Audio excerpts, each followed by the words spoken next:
आज तुमच्यासाठी घेऊन आलोय मराठी PYQ सिरीज। आता आपली जी काही जाहिरात आली आहे महावितरणची, त्यावरती आपण एक व्हिडिओ घेतलेला होता की महावितरण परीक्षेसाठी मराठी विषय किती महत्त्वाचा आहे। तर त्या संदर्भात बऱ्याच विद्यार्थ्यांचे मला कॉल्स होते, बऱ्याच विद्यार्थ्यांच्या इन्क्वायऱ्या होत्या की सर मराठीची बॅच आम्हाला करायची आहे किंवा मराठीची लेक्चर आम्हाला करायची आहे। तर त्यासाठी मी आता जो काही पॅटर्न आहे आपला TCS IBPSचा, कारण की त्यावर आधारित परिपूर्ण ज्या काही परीक्षा होत आहेत तर त्यावर आधारितच आपण मराठी PYQ सिरीज प्रवीण कड अकॅडमी या यूट्यूब चॅनलवरती सुरू केलेली आहे। नमस्कार, मी लक्ष्मण चौधरी आजच्या सेशनमध्ये सर्वांचं सहर्ष स्वागत करतो। या लेक्चरमध्ये आपल्याला काय बघायचं आहे तर आतापर्यंत अलीकडे जे काही पेपर झाले सर्वच्या सर्व, त्या परिपूर्ण पेपरमध्ये जे काही प्रश्न विचारलेले आहेत मराठीचे, तर मराठीचा नेमका पॅटर्न कसा होता, TCSचा पॅटर्न कसा होता, IBPSचा पॅटर्न कसा होता, मग आता यावर आधारितच महावितरणचा पॅटर्न कसा असणार आहे त्या संदर्भात आपण ही सिरीज सुरू केलेली आहे। तर आता तिकडे जाण्याच्या आधी सर्वात पहिल्यांदा स्पेशल महावितरणसाठी मराठी व्याकरणाची PYQ सिरीजची आपण ही सिरीज जी काही ती सुरू आहे। तर आपली जी काही बॅच आता लवकरच म्हणजे प्रवीण कड अकॅडमी या या ॲप्लिकेशनमध्ये लवकरच आपली बॅच उपलब्ध होत्या। बॅचची फी फक्त लॉन्चिंग ऑफर आहे 499 आणि कालावधी आहे मित्रांनो 6 महिन्याचा कालावधी आहे। अजिबात विचार करायचा नाही बॅच घेण्यासाठी, कारण की याच्या मागचं कारण एक आहे की फक्त महावितरणसाठी जी बॅच महत्त्वाची असणार आहे असं नाही। परीक्षा कोणतीही असू दे, प्रत्येक परीक्षेला असणारं जे काही मराठी आहे ते सारख्या स्वरूपाचं आहे, मराठी बदलत नाही। ओके, बॅचची वैशिष्ट्य की घटकनीय नोट्स तुम्हाला उपलब्ध असणार आहे। परिपूर्ण TCS IBPS पॅटर्नच्या प्रश्नांचं विश्लेषण मी ॲपमध्ये घेणार आहे, बॅचमध्ये देणार आहे, लाईव्ह सेशन घेणार आहे। त्याच्यानंतर घटकनीय टेस्ट सुद्धा तुम्हाला उपलब्ध असणार आहे। त्याच्यानंतर ही जी काही बॅच आहे तर ही बॅच तुम्हा सर्वांना लाईव्ह प्लस रेकॉर्डेड स्वरूपामध्ये आहे, म्हणजे मी काही लाईव्ह सेशन सुद्धा घेणार आहे। आणि तुम्ही बघताय की लेक्चरची क्वालिटी कशी आहे, क्वालिटीच्या बाबतीत तर नो एक्सक्यूज। आणि जे काही मराठी विषयाचं कंटेंट आहे, परीक्षाभिमुख जी काही बॅच आहे, तर परिपूर्ण जे 20 प्रश्न तुम्हाला आहे ना महावितरणसाठी किंवा इतर परीक्षांची तुम्ही तयारी करीत असाल तर त्या परीक्षांसाठी सुद्धा अत्यंत उपयुक्त, पैकीच्या पैकी मार्क मिळवायचे असतील तर आजच बॅच खरेदी करा। बॅचची फी काही जास्त नाही आहे, फक्त 499 रुपये। चला आजच्या पहिल्या प्रश्नाकडे आपण मार्गस्थ होऊया। आजचा पहिला प्रश्न आहे अगदी नेहमी विचारला जाणारा आणि TCSने हा प्रश्न विचारलेला आहे। कोल्हा काकडीला राजी। आता ही जी काही म्हण विचारलेली होती तर ही म्हण अतिशय सोप्या पद्धतीने विचारलेली होती, पण माझं जे काही लेक्चर असतं ते कन्सेप्च्युअल असतं पूर्ण, म्हणजे मी प्रश्न एक जरी घेत असला तरी 4 पर्यंत विश्लेषण मी करून देत असतो। बघा आता यामध्ये कोल्हा काकडीला राजी पहिला पर्याय दिलेला होता की जास्त श्रम करून कमी फायदा होणे, म्हणजे आता आपण भरपूर श्रम करतो पण फायदा कमी होतो, म्हणजे यासाठी म्हण लागू पडते की डोंगर पोखरून, बरोबर ना, डोंगर पोखरून, बरोबर ना। आता इथं डोंगर पोखरून म्हणजे हिंदीमध्ये ती म्हण आहे ना, खोदा पहा निकला चुहा, ही हिंदीमध्ये म्हण आहे। मग मराठीमध्ये काय आहे ते, डोंगर पोखरून कमी फायदा होणे, म्हणजे अशा पद्धतीने आपण त्याचा अर्थ घेऊ शकतो, कमी फायदा होणे। म्हणजे मित्रांनो ही जी काही पहिली म्हण म्हणजे हा जो काही पहिला अर्थ दिलेला होता त्याच्यासाठी मराठीतली ही म्हण जी काही लागू पडते, बरोबर, म्हणजे पहिलं पर्याय ते काही येऊ शकत नाही, बरोबर। योग्य माणसाचं काम द्यावे, बरोबर। त्याच्यानंतर लहान माणसे थोड्या गोष्टीने संतुष्ट होतात। आता इकडे जर आपण बघितलं तर हे त्याचं योग्य उत्तर आहे, म्हणजे शूद्र माणसे लहान वस्तूंना भारतात, अशा प्रकारचा त्याचा व्याकरणिक दृष्ट्या किंवा मराठीमध्ये जे काही त्याचा अर्थ आहे तो अशा पद्धतीचा आहे। इथं आपल्याला उत्तर अशा पद्धतीने घ्यायचं आहे की लहान माणसे थोड्या गोष्टीने संतुष्ट होतात, ह्या जो काही अर्थ आहे हा पहिल्या म्हणीला योग्य ठरतो किंवा लागू पडत असतो। म्हणजे अशा पद्धतीने म्हणी म्हटल्यानंतर, वाक्प्रचार म्हटल्यानंतर जशाच्या तसा अर्थ घेतला जात नाही। आता अलीकडे जे काही पेपर झाले त्या प्रत्येक पेपरमध्ये अशा प्रकारची प्रश्न विचारली, एका ठिकाणी प्रश्न विचारलेला होता म्हणीची व्याख्या विचारलेली होती।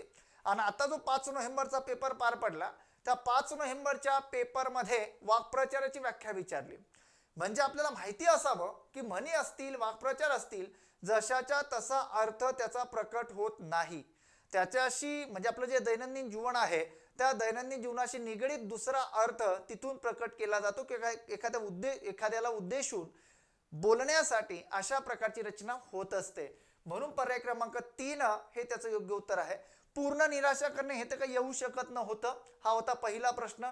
त्याच्यानंतर दुसरा प्रश्न. आता हा पॅटर्न कुणाचा आहे, तर हा पॅटर्न मित्रांनो आहे IBPSचा. IBPSचा पॅटर्न थोडा वेगळ्या पद्धतीचा आहे की जी काही लेव्हल असते प्रश्नांची किंवा जे काही प्रश्न तुम्हाला विचारलेली असतात तर ती थोडी लांबलचक विचारलेली असतात. त्याच्यानंतर जी काही वाक्य आलेली असतात ती कालानुक्रमे लावा अशा प्रकारची प्रश्न विचारलेली असतात. मी तुम्हाला पहिल्या लेक्चरलाही सांगितलं बरोबर की मराठीची जी काही जबाबदारी आहे ती माझ्यावर सोडून द्या. आता मी या युट्यूब चॅनलवरती जे काही मराठी आपलं TCS IBPSचं ते रेग्युलर घेणार आहे. आणि तुम्हाला काही अडचणी असल्या तर हा माझा मोबाईल नंबर आहे. मोबाईल नंबर इकडे टाकला नाही मी, इकडे मोबाईल नंबर येतो. या नंबरवरती मला केव्हाही तुम्ही कॉन्टॅक्ट करू शकतात. काही अडचण नाही. 90 96 75 52. आणि तुम्हाला जर बॅच परचेस करायची असेल तर प्रवीण कळ अकॅडमीचं जे आपलं ऍप्लिकेशन आहे त्या ऍप्लिकेशनवरती आपली बॅच उपलब्ध आहे. ओके. तर बघा आता इकडं पहिला पर्याय काय दिला, आपला प्रश्न काय, दिलेल्या पर्यायातून व्याकरणाच्या दृष्टीने योग्य असलेला पर्याय निवडा. आता आपल्याला भली मोठी वाक्य दिलेली आहे रे आणि त्यातून आपल्याला योग्य पर्याय निवडायचा आहे. मग आता सर पर्याय निवडताना काय, तर पर्याय निवडताना व्याकरणिक दृष्ट्या त्या गोष्टीवरती आपलं काय असावं, प्रभुत्व असावं ना. मग प्रभुत्व केव्हा क्रिएट होते, तर व्याकरण अभ्यासल्यानंतर प्रभुत्व क्रिएट होते, कन्सेप्ट क्लिअर केल्यानंतर प्रभुत्व क्रिएट होते. मग आता इकडे जर बघा पहिलं वाक्य की क्षुल्लक कारणांवरून उत्तर प्रदेश पोलिसांनी एका खाजगी कंपनीच्या अधिकाऱ्याची, हे चुकीचं आहे कारण की अधिकारी म्हटल्यानंतर धला पहिली विलांटी येते, बरोबर ना. म्हणजे पहिला पर्याय तर इथंच गेला, बरोबर ना. कारणावरून म्हणायला पाहिजे होतं, तिथं कारणांवरून केलेलं आहे. ह्या दोन चुका इथं आढळल्या. त्याच्यानंतर हत्या केली या घटनेमागे केवळ त्या राज्यातील पोलिसांचा मौजोरपणा इतक्याच अर्थाने पाहणे अयोग्य ठरेल. आता इकडं जर आपण लक्षात घेतलं तर आता यामध्ये जे काही 2-3 चुका आपल्याला आढळलेल्या आहेत, म्हणून पहिला जो काही पर्याय आहे हा व्याकरणिक दृष्ट्या चुकीचा आहे, बरोबर. त्याच्यानंतर दुसरा पर्याय आपल्याला दिलेला होता की या अधिकाऱ्यास पोलिसांनी त्याची मोटार थांबवण्याचा आदेश दिला, त्याचा जुमानला नाही आणि वर पळून जाण्याचा प्रयत्न केला, म्हणून पोलिसांनी थेट गोळी घालून त्यास ठार केले. कारण आता त्याचा जुमानला नाही म्हणजे त्यांची जी काही आज्ञा होती किंवा त्यांचा जो काही आदेश होता तर त्यांचा आदेश पाहिजे होता, त्यांचा आदेश किंवा त्यांचा आदेश जुमानला नाही अशा पद्धतीने तिथं पाहिजे होतं, पण ते नाहीये. किंवा या अधिकाऱ्यास पोलिसांनी, आता इथं ली म्हटल्यानंतर पोलिसांनी हा शुद्ध शब्द आहे, बरोबर, म्हणून ही सुद्धा एक चूक आहे. त्याच्यानंतर पुढे जर आपण गेलो तर इथं सुद्धा ती चूक झालेली आहे, म्हणजे दुसरा पर्याय सुद्धा काय येत नाहीये. म्हणजे व्याकरणिक दृष्ट्या तुम्हाला या गोष्टीला बघायच्या आहेत. आणि TCS IBPS अशा पद्धतीचेच प्रश्न विचारते आहे, म्हणून तुम्हाला या पद्धतीनेच पुढे मार्गस्थ व्हावं लागणार आहे. 3 नंबर आहे बघा आता, उत्तर प्रदेशातील पोलिसचं. बघा आता इकडं उत्तर प्रदेशातील पोलिसचं काय पण तेथील एकूणच शासकीय व्यवस्थेविषयी बरे बोलावे असे काही नसले तरी या हत्येमागील अनेक संदर्भ अस्वस्थ करणारे आहेत. आता इथं तुम्ही वाक्य वाचल्यानंतर बघितल्यानंतर व्याकरणिक दृष्ट्या आपला कुठेही तिथं चूक आढळत नाही, म्हणजे लगेच लक्षात येतं की कुठे चुका झालेल्या आहेत. पण आता तिसरं वाक्य वाचल्यानंतर कुठेही चूक आढळत नाहीये, म्हणून पर्याय क्रमांक 3 हे त्याचं योग्य उत्तर आलेलं असणार आहे. म्हणजे तुम्ही जेव्हा प्रश्न सोडवतात तुम्हाला तेव्हा या सर्व कन्सेप्ट क्लिअर असाव्यात, आणि या सर्वच्या सर्व कन्सेप्ट क्लिअर होतील ना बरोबर केव्हा, जेव्हा तुमचं व्याकरणावरती काय असणार आहे, प्रभुत्व निर्माण होणार आहे. आणि त्यासाठी मी तुमची जबाबदारी स्वीकारलेली आहे, बरोबर. आणि बॅच आपली 6 महिन्यासाठी आहे, म्हणजे पुरवठा निरीक्षकचा पेपर आहे समोर, त्याच्यानंतर तुमचा कारागृहाचा पेपर आहे, कारागृह भरतीचा पेपर आहे, त्याच्यानंतर महावितरणचा पेपर आहे, त्याच्यानंतर अजून जाहिराती येणारच आहेत, पोलीस भरतीचा पेपर आहे, बरोबर ना. म्हणजे बऱ्याचशा जागांसाठी मराठी एकच आहे. आता पोलिसांचा बेजबाबदारपणा, आता इकडे बघा, इकडे पर्याय क्रमांक 4 का येऊ शकत नव्हता तोही आपण एकदा करेक्शन करून घेऊया. पोलिसांचा म्हटल्यानंतर हे चुकीचं होतं. बेजबाबदारपणा या प्रतिक्रियेच्या पलीकडे जाऊन या घटनेमागील सामाजिक धागेदोरे असतं ना, ते धोरदोरे झालाय, उलगडून पाहायला हवेत, म्हणून पर्याय क्रमांक 4 ही येऊ शकत नव्हता. फक्त पर्याय क्रमांक C बरोबर हे झालेले पेपर आपण आता विश्लेषित करतोय. जर तुम्हाला काही अडचण असेल तर मला प्लीज विचारा, मी तुम्हाला परिपूर्ण या कन्सेप्ट क्लिअर करून देईल. 3 नंबरच्या प्रश्नाकडे चला. बघा आता, खाली दिलेल्या अर्थावरून त्याचा योग्य ती म्हण ओळखा. बघा आता काय विचारलंय, की उभारले राजवाडे नि तिथे आले मन कवडे. बरोबर, अशा प्रकारची म्हण दिली आहे. त्याचा अर्थ आपल्याला विचारायचा सांगितलेला आहे. म्हणजे त्याचा अर्थ आपल्याला विचारलेला आहे. प्रत्येकाला अधिकार गाजवण्याची संधी आयुष्यात मिळतेच. आता याचा अर्थ तो तर काही येऊ शकत नाही की उभारले राजवाडे नि तिथे झाले आले मन कवडे, हे तर काही येऊ शकत नाही. त्याचा अर्थ आपल्याला पुढे दिलेला आहे. म्हणजे इकडे जर आपण लक्षात घेतलं तर पर्याय क्रमांक 1 येऊ शकत नाही. मग सर या पहिल्या संदर्भासाठी कोणती म्हण लागू पडते हो? प्रत्येकाला अधिकार गाजवण्याची संधी येते आयुष्यात मिळतेच. लक्षात ठेवा, म्हणजे प्रत्येकाने त्या पद्धतीने मेहनत करा, तिथपर्यंत पोहोचा. म्हणजे इकडं काय आहे की प्रत्येकाला अधिकार गाजवण्याची संधी आयुष्यात मिळतेच. म्हणजे जर आपण लक्षात घेतलं ना तर 4 दिवस सासूचे रे. बरोबर ना, ऐकलं असेल तुम्ही, 4 दिवस सासूचे 4 दिवस सुनेचे. म्हणजे अशा पद्धतीने ही म्हण इथं लागू पडणार आहे की 4 दिवस सासूचे 4 दिवस सुनेचे, म्हणजे प्रत्येकाला अधिकार गाजवण्याची संधी मिळणार आहे आयुष्यात. ही म्हण तिथं लागू पडते, म्हणून पहिला पर्याय चुकीचा आहे. श्रीमंती आली की तिच्या मागोमाग हाजी हाजी करणारे देखील येतात. बरोबर. त्याच्यानंतर पुढे बघा, आता श्रीमंती आली की तिच्या मागोमाग हाजी हाजी करणारे सुद्धा येतात. म्हणजे आपण जर लक्षात घेतलं, आता इकडे बघितलं की उभारले राजवाडे तिथे आले मन कवडे, म्हणजे पर्याय क्रमांक 2 हे त्याचं योग्य उत्तर आहे. कारण की श्रीमंती आली की सर्वच्या सर्व त्याच्या माग हाजी हाजी करणारे सर्व लोक तुम्हाला तिथं काय होतात, दिसतात. त्याच्यानंतर तिसरा पर्याय होता, नावडत्या माणसाने काही केले तरी ते वाईटच लागते. बरोबर. म्हणजे इकडे जर आपण बघितलं की एखादा व्यक्ती आपल्याला आयुष्यामध्ये आवडत नाही, आपल्याला त्याची घृणा आहे, आपल्याला त्याचा तिरस्कार आहे, आणि त्या व्यक्तीने काहीही केलं ना तरी आपल्याला म्हणजे आपण त्याच्या कामाने खुश होत नाही. म्हणजे इथं म्हण लागू पडते, ना आवडतीचे मीठ आळणी. ना आवडतीचे मीठ आळणी ही म्हण इथे लागू पडते. म्हणजे बघा, आता इथे 4 पर्यायांचं विश्लेषण इथं आपण करून घेतोय, म्हणून पर्याय क्रमांक 3 ही येऊ शकत नव्हता. आता इकडे जर आपण बघितलं त्याच्या हाजी हाजी करणारे देखील येतात. म्हणजे तीच म्हण तिथे लागू पडते की उभारले राजवाडे आणि तिथे आले मनकवडे. मनकवडे म्हणजे काय? मन कवडा म्हणजे काय? मनातला जाणणारा, किंवा त्या ठिकाणी ते जो एकदम हाजी हाजी हाजी हाजी करतो ना. बरोबर ना. म्हणजे अशा पद्धतीचीच लोक आजच्या परिस्थितीमध्ये सर्व लोकांना योग्य वाटतात. म्हणजे अशा पद्धतीने पर्याय क्रमांक 2 हे त्याचं योग्य उत्तर आहे. आता पर्याय 4 होता बघा. आता पर्याय 4 काय होता? एखाद्या राजाने जर नवीन राजवाडा बांधायला घेतल्याचे कळल्यावर आपोआप तेथे ज्योतिषी लोक यायला सुरुवात होते. आता इकडे जर आपण बघितलं तर उभारले राजवाडे तिथे आले मनकवडे शब्दशः अर्थ इथं घेऊन चालत नाही, म्हणून पर्याय क्रमांक 4 हे त्याचं योग्य उत्तर येऊ शकत नाही. बरोबर. अशा पद्धतीचं हे विश्लेषण एकदम साध्या सोप्या सरळ शब्दात, मराठी काही वेगळा नाहीये. आपण जे दैनंदिन जीवनामध्ये अभ्यासतोय त्याला फक्त व्याकरणाचा टच मी देतो आहे आणि पुढे मार्गस्थ होतोय. बघा, आता अशा पद्धतीचा हा पॅटर्न आहे. आणि ह्या सर्व संकल्पना जर तुम्हाला क्लिअर करून घ्यायच्या असतील तर आपल्याला लेक्चर शिवाय तारुणोपाय नाही. समजलं? एवढी पुस्तक वाचायची गरज नाही. तुम्ही पुस्तक जरी घ्यायला गेलात, नुसतं मराठीचं एक पुस्तक, तरी सुद्धा ते पुस्तक तुम्हाला 300, 350, 400 रुपयाला भेटणार आहे. आणि इथं तुम्हाला नोट्स पण भेटणार आहे बॅचमध्ये.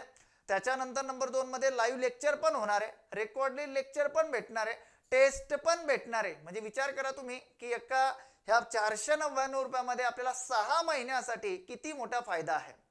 आणि तुम्ही नोट्सची झेरॉक्स सुद्धा पीडीएफ स्वरूपामध्ये पीडीएफ तुम्हाला पाठवण्यात येतील किंवा नोट्स तुम्हाला देण्यात येतील. ज्यांनी बॅच परचेस केली त्यांनी माझा व्हॉट्सअप नंबर मी तुम्हाला आधी सांगितला, त्यावरती केलेल्या पेमेंटची केलेला जो काही पेमेंट असते त्याचा स्क्रीनशॉट, आणि त्याच्यानंतर मग मी त्याला नोट्स ज्या काही पीडीएफ स्वरूपामध्ये नोट्स शेअर करेल त्याच्या झेरॉक्स तुम्ही मारू शकतात. आणि त्या कायम स्वरूपी नोट्स तुमच्याकडे उपलब्ध असणाऱ्या परिपूर्ण ह्या नोट्स अपडेटेड स्वरूपाच्या आहे. समजलं का? पारंपरिक पद्धतीच्या नाही. ओके, चला जाऊया पुढच्या प्रश्नाकडे. हा 3 नंबरचा प्रश्न होता. फक्त मला कमेंट्स मध्ये सांगत चला की लेक्चर तुम्हाला कसे वाटतायत, समजताय नाही समजते. ओके, आणि मला प्रामाणिकपणे सांगत चला, म्हणजे जेणेकरून अजून आपण जास्तीत जास्त यामध्ये अपडेट करूया. रोज आपण लाईव्ह घेणार आहे आता लेक्चर. दिलेल्या पर्यायातून सर्वात योग्य वाक्प्रचार निवडून प्रश्नातील रिकाम्या जागा भरा असा प्रश्न विचारलेला आहे. आता बघा, कॉलेजच्या स्नेह संमेलनात अनिताने स्टेजवर पहिले टिंब टिंब टिंब. आता डोळे उघडले असं का? अजिबात नाही. आता आपल्या दैनंदिन जीवनामध्ये जीवन जगत असताना अशा प्रकारची प्रसंग इतके उभे राहतात पोरो, की एखाद्याकडनं आपल्याला वाईट अनुभव आला की लगेच आपण म्हणतो की बाबा आता माझे डोळे उघडले, आता मी त्याच्याकडे अजिबात जाणार नाही. त्याला मी अजिबात मदत करणार नाही. आता माझे डोळे उघडले म्हणजे त्यालाच मी मदत केलं, तोच माझ्या जीवावर, त्यानेच माझ्या जीवावर बितवली, बरोबर ना. म्हणजे पर्याय क्रमांक 1 तर काही येऊ शकत नाही, बरोबर. पदार्पण केले, आता बघा येणार आहे कॉलेजचा कार्यक्रम आहे, स्नेह संमेलन आहे आणि त्याने स्टेजवर पहिले पदार्पण केले, हे योग्य ठरणार आहे. तिथं पदार्पण केले हे आपण घेऊन बघूया, हे बरोबर असणार आहे का? तर पर्याय क्रमांक 2 हेच बरोबर असणार आहे. नाट लावले हे तर काही येऊ शकत नाही. नाट लावले म्हणजे काय?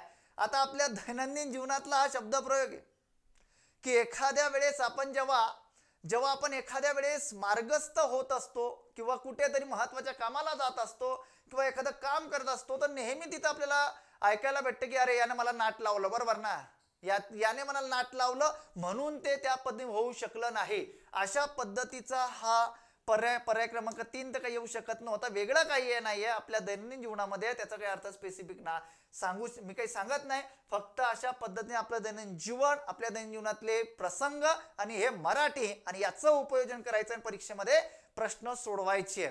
त्याच्यानंतर नाक मुरगडले, बरोबर ना, नाक मुरडले हेही येऊ शकत नव्हतं.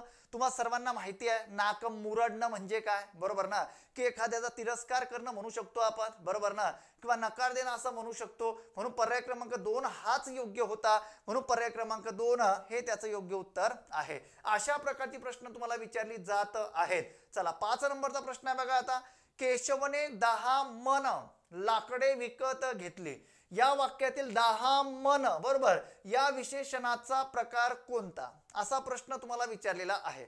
मग आता काय, विशेषण म्हटल्यानंतर तुम्हा सर्वांना माहिती आहे विशेषण कशाला म्हणतात. विशेषण म्हणजे नामाबद्दल अधिक माहिती सांगणारा जो शब्द आलेला असतो वाक्यामध्ये त्याला विशेषण म्हणतात. मग विशेषणाचे प्रकार अगदी सर्वांना परिचित आहे, बरोबर ना.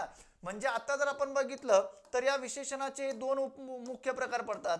एक म्हणजे सिद्ध विशेषणाचा प्रकार आहे, दुसरा येतो तुमचा साधित विशेषणाचा प्रकार, बरोबर ना. म्हणजे अशा प्रकारे हे मूळ रूपामध्ये असलेलं विशेषण असतं, याच्या मूळ रूपामध्ये बदल झालेला असतो. मग सिद्ध विशेषणामध्ये अगदी सर्वांना परिचित असणारे प्रकार आहे तो म्हणजे पहिला म्हणजे गुण विशेषण, दुसरा जो प्रकार येतो तो म्हणजे संख्या विशेषण हा उपप्रकार आहे, आणि 3 नंबरचा जो प्रकार येतो तो म्हणजे कोणता, सार्वनामिक विशेषण. अशा प्रकारे 3 प्रकारांमध्ये याचा समावेश करण्यात आलेला आहे. त्याच्यानंतर जर तुम्ही पुढे गेला तर संख्या विशेषणामध्ये सर्वच्या सर्व प्रकार पडतात. मग आता इकडं आता बऱ्याच विद्यार्थ्यांना काय वाटतं की केशवने 10 मन लाकडे विकत घेतली.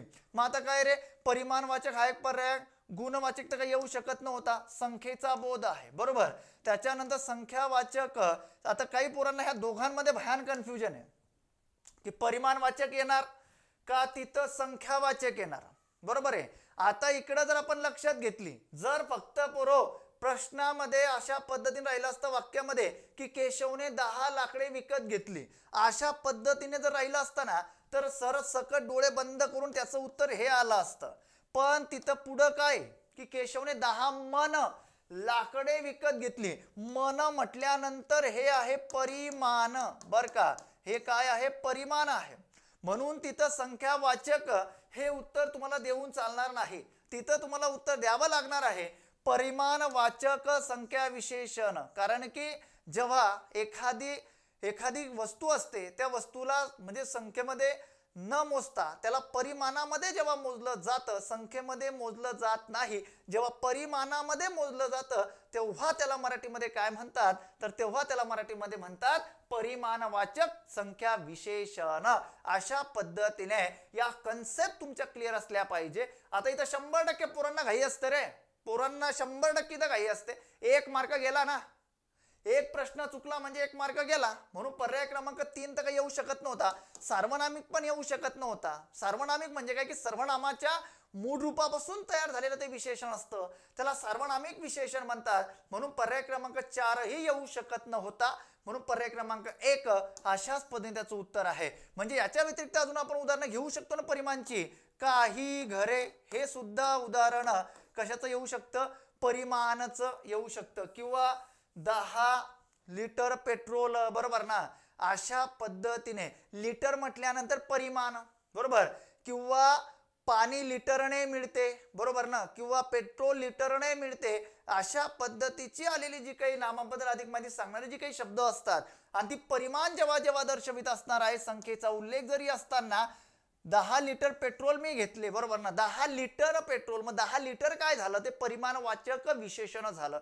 म्हणजे जेव्हा जेव्हा तुम्हाला ते परिमाण दर्शवलं जाणार आहे तेव्हा तेव्हा त्याची रचना ही संख्येमध्ये न करता तेव्हा तेव्हा त्याची रचना परिमाणामध्ये करावी लागणार आहे. अशा पद्धतीचा हा प्रश्न विचारलेला होता 5 नंबरचा. चला 6 नंबरच्या प्रश्नाकडे चला बघा. आता सेनेची तुकडी सीमेवर उभी होती, या वाक्यातील तुकडी हा शब्द कोणत्या प्रकारचे नाम आहे? हा पहिला प्रश्न. समजा तुम्हाला तुकडी हा शब्द विचारलेला आहे. आता तुम्हाला जर प्रश्न असा विचारलेला असता की दिलेल्या वाक्यामध्ये एकूण नामे किती आलेली आहेत. आता नामे किती आली आहेत रे? पहिला आलाय सेना, दुसरा आलाय सीमा, तिसरा आलाय तुकडी, बरोबर ना. म्हणजे अशा पद्धतीने मग सेना म्हटल्यानंतर, सीमा म्हटल्यानंतर सेना जे काही आलेलं आहे तर सेना हे सामान्य नाम आहे. त्याच्या म्हणजे सामान्य नाम म्हणजे काय की ते समूहवाचक आहे, बरोबर ना. त्याच्यानंतर सीमा म्हटल्यानंतर सामान्य नामवाचक आहे, सामान्य नाम आहे. म्हणजे अशा पद्धतीने परिपूर्ण उभी होती म्हटल्यानंतर क्रियापद झालं, बरोबर ना. म्हणजे या वाक्यामध्ये जर तुम्हाला कसाही प्रश्न विचारला गेला त्याचं उत्तर तुम्हाला देता आलं पाहिजे. समजलं का? क्रियापद कोणतं असतं, क्रियापदाचा अर्थ काय असतो, नाम कुठे आलेलं असतं, किती प्रकारे येऊ शकतं, त्याचे उपयोग काय आहे, TCS IBPS प्रश्न कशा पद्धती विचारते आहे. म्हणजे आता इकडे जर आपण बघितलं तर सर्वात पहिल्यांदा नामाचे हे 3 उपप्रकार. सर्वात पहिला जो येतो तो म्हणजे सामान्य नाम, त्याच्यानंतर दुसरा जो येतो तो म्हणजे विशेष नाम आणि तिसरा जो येतो तो म्हणजे भाववाचक नाम. 3 नामांच्या प्रकारामध्ये त्याची बघणी झालेली आहे. सामान्य नामाचे हे 2 उपप्रकार पडतात. सर्वात पहिला जो उपप्रकार येतो तो म्हणजे कोणता? समूहवाचक. आणि दुसरा जो उपप्रकार येतो तो म्हणजे पदार्थवाचक. मग समूहवाचक मध्ये काय असतो तर तिथं परिपूर्ण समूह असतो. मग आता इथं आपल्याला नाम काय विचारलेलं आहे? तुकडी. तुकडी म्हटल्यानंतर तुकडीमध्ये एकच सैनिक असेल का? तर अजिबात नाही. त्या तुकडीमध्ये अनेक सैनिकांचा समावेश केलेला असणार आहे. म्हणून इकडं पर्याय क्रमांक भाववाचक नाम तर काही येऊ शकत नव्हतं. भाववाचक नाम म्हणजे काय रे मित्रांनो? भाववाचक नामाची खूप मोठी कथा आहे किंवा खूप मोठी लांबलचक त्याची कथा आहे. त्याची कथा जेव्हा भाववाचक नामावरती प्रश्न मी विचारणार आहे तेव्हा तुम्हाला ते स्पष्ट करून देणार. आता फक्त कन्सेप्ट आपला सामान्य नामावरती आहे. जर जास्त लेक्चर लांबलं ते सुद्धा रटाळ होतं. म्हणून मी काय करणार आहे आता की ज्याच्यावरती प्रश्न विचारलेला आहे त्याची माहिती डिटेल सांगणार, बाकी म्हणजे वरच्यावर त्याचं विश्लेषण, बाकी इतर पर्यायांचं वरच्यावर विश्लेषण करून देणार. म्हणजे आता जर बघितलं आपण भाववाचक नाम, तर भाववाचक नाम किती प्रकारे विचारलं जातं. भाववाचक नाम जेव्हा वाक्यामध्ये येतं ना तेव्हा भाववाचक नाम वाक्यामध्ये किंवा जेव्हा मराठीमध्ये याचा भाववाचक नामाचा वापर होतो तर ज्या नामातून भाव किंवा गुण प्रकट होतो. त्याच्यानंतर नंबर 2 ज्या नामातून एखादा अधिकार प्रकट केला जातो. नंबर 3 ज्या नामातून एखादा व्यवसायाविषयीची माहिती असते. नंबर 4 मध्ये जर तुम्ही गेलात तर अधिकार झाला, भाव किंवा गुण झाला, व्यवसाय झालं, बरोबर. त्याच्यानंतर अदृश्य स्वरूपामध्ये आलेलं जे काही नाम असतं किंवा त्या ठिकाणी कृती स्वरूपामध्ये आलेलं जे काही कृतीदर्शक आलेलं जे काही नाम असतं ते असतं. त्याच्यानंतर यत्व, पना, ता, वा, गिरी, आई, की, पण आणि इक अशा प्रकारची प्रत्यय जिथे जुडलेली असतात त्याला मराठीमध्ये भाववाचक नाम म्हणतात. म्हणजे भाववाचक नाम इतक्या 5 ते 6 प्रकारे एखाद्या वाक्यामध्ये किंवा मराठीमध्ये वापरलं जात असतं. सर्वात जास्त प्रश्न या घटकावरती आतापर्यंत विचारले गेलेले आहेत आणि विचारली जातात. हा प्रश्न तुम्हाला कशावरती विचारलेला आहे तर हा प्रश्न विचारलाय समूहवाचक वरती. ज्या नामातून समूहाचा उल्लेख होतो ना त्याला समूहवाचक नाम असं म्हटलं जातं. एकदम साध्या सोप्या सरळ शब्दामध्ये या सर्व कन्सेप्ट तुमच्यापर्यंत पोहोचवतोय बरोबर मी. त्याच्यानंतर पदार्थवाचक म्हणजे काय तर पदार्थवाचक म्हणजे ज्या नामाची गणना संख्येने केली जात नसून परिमाणाने केली जाते त्याला म्हणतात पदार्थवाचक नाम. म्हणजे 5 किलो साखर. अहो तुम्ही किराणा दुकानामध्ये जा, किराणा दुकानामध्ये गेल्यानंतर तुम्हाला असंच सांगावं लागते भाऊ मला 1 किलो साखर दे, मला 500 ग्रॅम साखर म्हणजे 500 म्हणजे अर्धा किलो साखर दे असं बोलतो ना आपण. मग जेव्हा जेव्हा तुम्ही असं बोलणार आहे तेव्हा तेव्हा ते पदार्थवाचक नामामध्ये बोललं जाणार आहे.